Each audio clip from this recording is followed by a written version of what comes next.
Just Prince TV here. 25 years ago, Ghostface Killah dropped Supreme Clientele. 25 years later, he drops the sequel. Time to review it. Let's get into it. Mad night, cigar in a glass of water. Got excited when the plug made it past the border. Flood to Florida, straight down to Bora Bora. We ate roadies for 18 days like we was foreigners.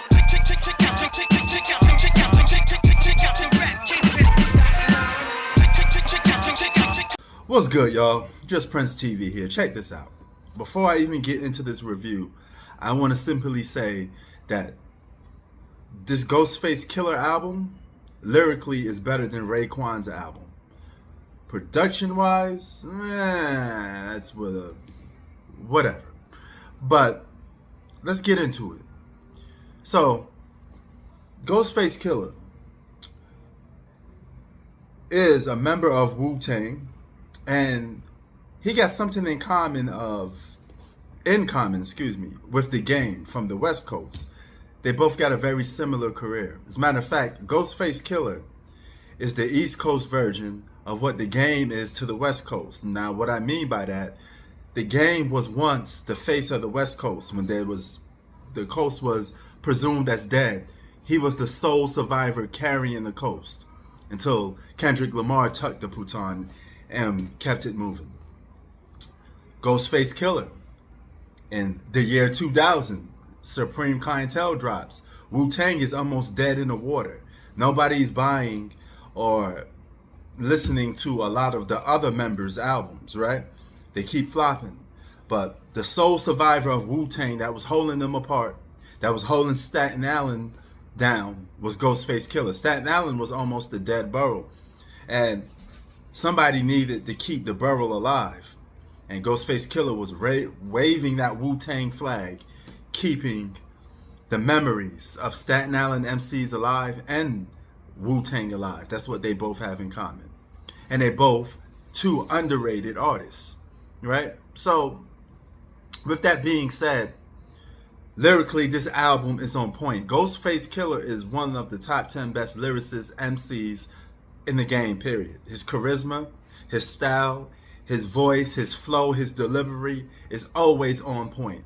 And this is funny because his previous project that he made, the beats was overpowering his voice. And I thought due to the fact that he had health issues that he couldn't rap the same way no more. But I was proven wrong. He still could rap the same way. The only problem is, you ready for it?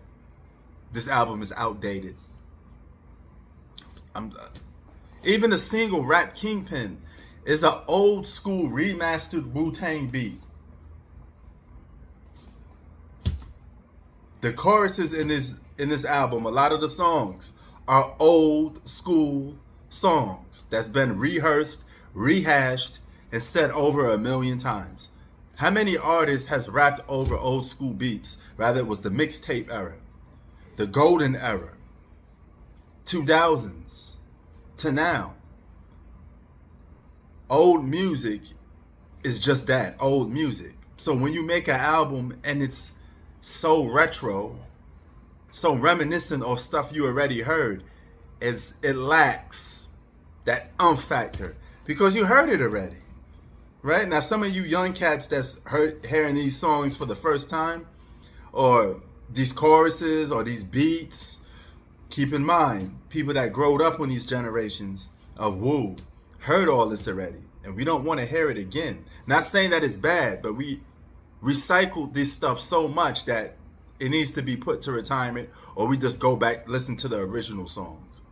Another problem with this album is the production. You couldn't get a beat from RZA on here? That's crazy. And much like the last album that Raekwon had, Nas comes on and steals the spotlight again, because he's by far the best feature on his album. And his verse on this album is one of the verses of the year, combined with the Raekwon verse. He just dropping gems all over this place. Now, that brings me back to the point of older artists. You ready? I think old artists should stop rapping. Get my Dapper Dan on, hold on. It's your boy DJ Top Boogie. We going back to Staten Island on this one. Stay with the projects. Supreme Clientele. Park Hill. Mr. Tony Starks. West Brighton, New Brighton. Ghostface Killah. The Harbor. 88 shit. Huh? Let's go. Because they're just killing off their legacy, or they're just repeating the same stuff over and over again. If you can't bring nothing new to the table, if you can't rehash that same feeling that you had when we first heard you, why are you still rapping? You're not even in your prime anymore, to a point that a lot of people aren't listening. See, the problem with these mass appeal artists keep making albums, it's a lot of rehashed stuff that just a lot of people ain't really tuning into, but the old heads. And I understand there's an audience for the old heads, right? I would be part of that. But as an old head, I don't want to listen to the same stuff over and over again that I listened to over and over again for countless years already. I'm ready to move on. Now, if Ghostface Killah could drop me something new, fresh, reinventing himself, right? But still keeping the core of Ghostface, then I would like that. I would definitely like that. But if your name ain't Nas, your name ain't Jay-Z, if you ain't from that Mount Rushmore of rap, you don't have the longevity to withstand generation after generation after generation in hip-hop. And that's where Wu-Tang, which is actually outdated, Wu-Tang in 2025 just don't hit the same way as it used to.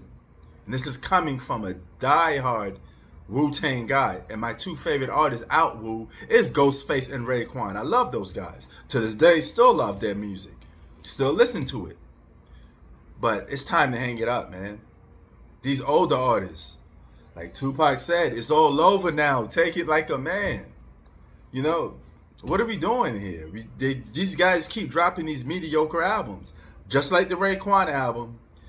I thought this Ghostface Killah album was going to rehash and make things special, but it fails to reach the potential of the original Supreme Clientele. 3 out of 5 stars. It is what it is. I'm sorry. I'm out.